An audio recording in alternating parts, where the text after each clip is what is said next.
आज हम आपको ले चलेंगे अमरनाथ की उस पवित्र गुफा में, जहां बाबा बर्फानी विराजमान हैं और जहां हर साल लाखों श्रद्धालु अपनी सांसों से ज्यादा भरोसा लेकर आते हैं महादेव पर। लेकिन क्या आप जानते हैं, इस गुफा में केवल शिवलिंग ही नहीं, बल्कि प्रेम की एक जीवित कहानी भी सांस लेती है, दो अमर कबूतरों के रूप में।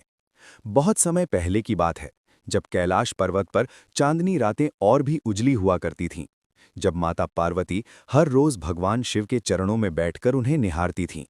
उनकी आंखों में प्रेम था, श्रद्धा थी और एक अधूरी जिज्ञासा भी। एक दिन उन्होंने कोमल स्वर में पूछा, स्वामी, आप अजर हैं, अमर हैं, आप पर काल का कोई प्रभाव क्यों नहीं पड़ता?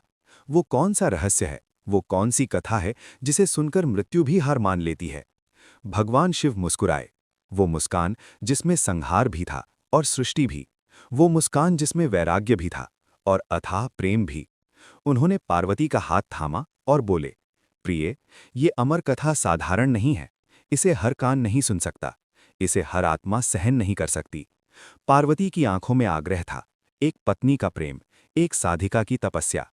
मैं सब सह लूंगी स्वामी, बस मुझे अपने हृदय का रहस्य बता दीजिए।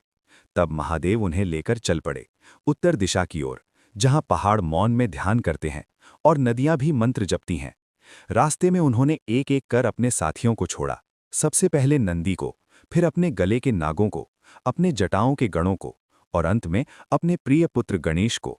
हर त्याग के साथ उनका हृदय भारी होता गया, पर पार्वती का हाथ उन्होंने नहीं छोड़ा।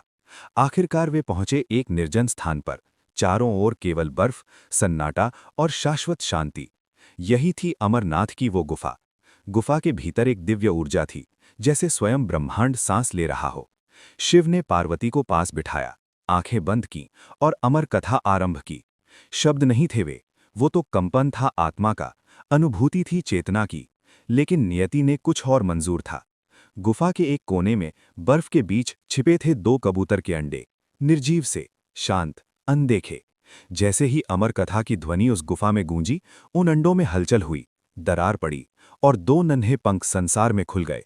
वे मासूम थे, नन्हे थे, लेकिन उनकी आत्मा ने वो सुन लिया था जो देवता भी मुश्किल से सहन कर पाते थे।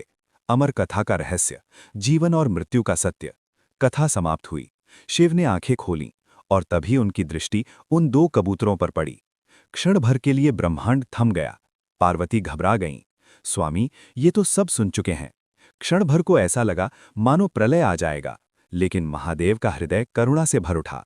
उन्होंने उन दोनों कबूतरों को अपने हाथों में उठाया और बोले, तुम निर्दोष हो, तुम प्रेम से जन्मे हो और प्रेम से ही